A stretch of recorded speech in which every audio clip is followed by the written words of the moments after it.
বন্যার আকস্মিকতায় দিশেহারা মানুষ ছুটে বেড়াচ্ছেন এদিক ওদিক। আমরা দেখছিলাম সহকর্মী হোসাইন জিয়া চট্টগ্রাম থেকে যুক্ত হয়েছিলেন। এর আগে কুমিল্লা থেকে খালেদ সাইফুল্লাহ জানাচ্ছিলেন বন্যার ভয়াবহতা। এমনই ভয়াবহ বন্যায় প্লাবিত দেশের দক্ষিণ পূর্বাঞ্চল বাঁধ ভেঙে তলিয়ে যাচ্ছে। এখনও নতুন নতুন এলাকা বানভাসীদের উদ্ধারে কার্যক্রম চলছে। ফেনী থেকে কিছুক্ষণ আগে বিস্তারিত জানিয়েছেন সাজিদ আরাফাত।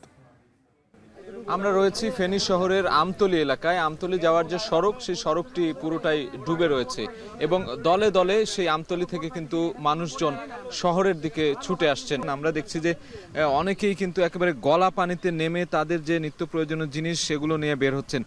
একটু দেখাতে চাই, এই এলাকার রাস্তার দুধারে যে বাড়িগুলো রয়েছে পুরো বাড়িতেই কিন্তু পানি উঠেছে। অনেক স্বেচ্ছাসেবক সংগঠন এদিকে আসছে।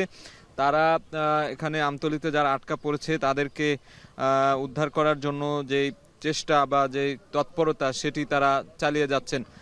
একটু বলতে চাই যে আমতলীর এই রাস্তার একটু পরেই কিন্তু রেল লাইন, সেই রেল লাইনটিও কিন্তু পানিতে ডুবে গিয়েছে।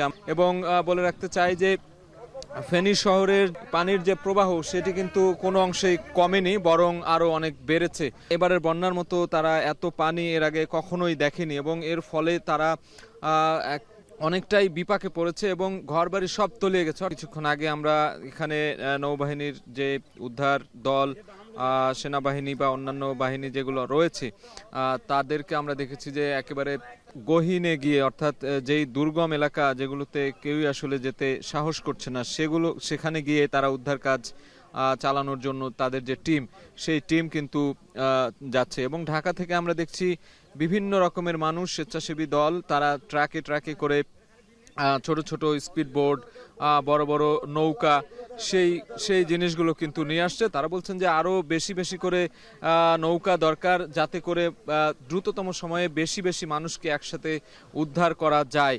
এবং সেই জায়গায় একটু ঘাটতি রয়েছে বলে এখানকার মানুষ যারা রয়েছেন, বানভাসী মানুষ, তারা কিন্তু বারবারই অভিযোগ করছিলেন। এই ছিল আমার কাছে সবশেষ। ফেনী থেকে সাজিদ আরাফাত জানাচ্ছিলেন বন্যা পরিস্থিতির সবশেষ।